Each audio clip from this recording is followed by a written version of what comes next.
Subscribe कीजिए हमारे channel नूर रज़ा को और बेल आइकन को प्रेस कीजिए जिससे आपको हमारी न्यू वीडियो की नोटिफिकेशन मिलती रहे। अल्लाह के रसूल अलैहिस्सलाम ने फरमाया क़यामत उस वक्त तक कायम नहीं होगी जब तक कि बदफेली की कसरत ना हो जाए। बुजुर्गों ने फरमाया अगर बदफेली करने वालों को दुम निकल आए तो तुम्हारा रास्ता चलना मुश्किल हो जाए। बदफेल वही नहीं है जो आखिरी एंड तक पहुंचते हैं, देखने वाले भी बदफेली में शामिल है।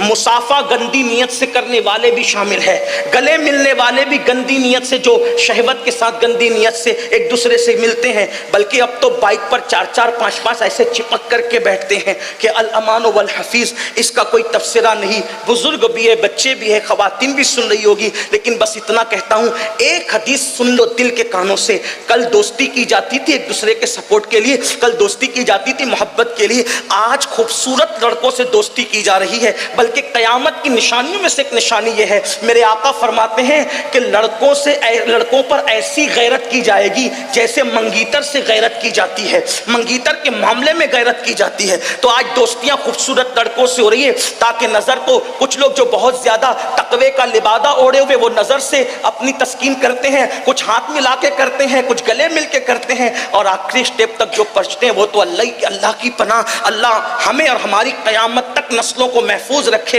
इतना सुन ले बस, जो करते हैं अल्लाह करे उनके कान तक ये रिवायत पहुंचे।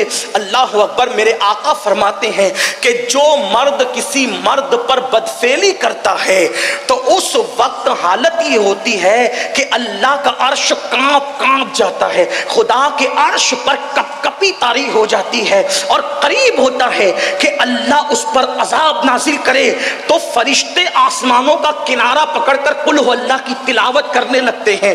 और जब तक के वो तिलावत नहीं तर्क करते, नहीं छोड़ते, उस वक्त तक जब तक खुदा का गजब ठंडा ना हो जाए। जानवर भी ये फेल नहीं करते। जानवरों में सिर्फ एक जानवर है जिसे सूअर और खिंजीर कहते हैं, वही ये फेल बद करता है। शैतान ने सबसे पहले ये फेल सिखाया। मेरे आका अलैहिस्सलाम ने यहां तक फरमाया जो बदफेली करने वाला, लिवातत करने वाला मरेगा, एक लम्हा भी कब्र में नहीं गुजरेगा, अल्लाह एक फरिश्ता भेजेगा जो परिंदे की शक्ल का होगा, वो उसको उठाएगा और उठा करके वहां ले जाकर उसको फेंक देगा जहां कौमे लूत पर अजाब आया था, और वो उन्हीं के साथ जहन्नम में जलेगा, और उसका चेहरा क़यामत के दिन सूअर की शक्ल में होगा। अल्लाह अकबर। ये भी मेरे आका फरमाते क़यामत के दिन आधे धड़ वाले यानी बगैर सर के बच्चे आएंगे। अल्लाह फरमाएगा तुम कौन हो? तो वो कहेंगे कि हम वो लोग हैं कि हमारे बाप ने बदफेली की थी किसी मर्द के साथ और किसी मर्द के पीछे के मकाम में हमें डाल दिया था। आज हमें बदला चाहिए कि उसने हमें बगैर कसूर के क्यों दुनिया से आने से रोका। तो उस वक्त अल्लाह फरमाएगा इसको मुंह के बल घसीटते हुए लानत करते हुए जहन्नम में लेकर के जाओ। दुनिया ही सब कुछ नहीं है, फहाशी का खात्मा किया जाए।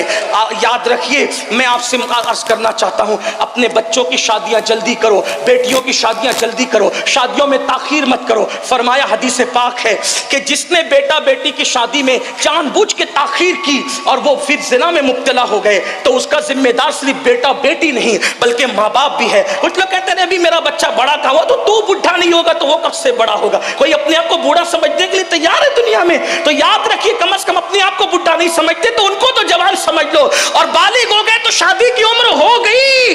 याद रखिए, मेरे आका फरमाते हैं 3 चीज में ताखीर न करो। नमाज का वक्त हो जाए तो ताखीर न करो, तदफीन का वक्त आ जाए तो ताखीर न करो, जनाजा तैयार हो और बेटा बेटी बालिग हो जाए तो उनके निकाह में ताखीर न करो, निकाह जल्दी करो। कुछ कहते हैं मौलाना खिलाएंगे क्या, खिलाएंगे क्या? मैं कहता हूं अल्लाह के रसूल ने यही तो फरमाया जब निकाह की फजीलत बयान की। वो साहबा ने कहा हुजूर हम गरीब है, रखेंगे क्या, खिलाएंगे क्या? तो आका फरमाते हैं निकाह करो, अल्लाह तुम्हें माला माल फरमा देगा, निकाह की बरकत से माला माल हो जाओगे। लेकिन निकाह उसी वक्त करना जब कम से कम बीवी का नफका पूरा कर सकते हो। ऐसा ना हो कि उसके साथ जो है खिलवाड़ हो। अल्लाह ताला तौफीक दे। मैंने जो है वो कुछ वक्त ज़्यादा लिया, उसके लिए माजरत खाऊँ। अल्लाह पाक से दुआ करता हूँ अमल की तौफीक दे। गुफ्तगू के दरमियान अगर कोई गलती हो मेरा अल्लाह मुझे माफ़ करे।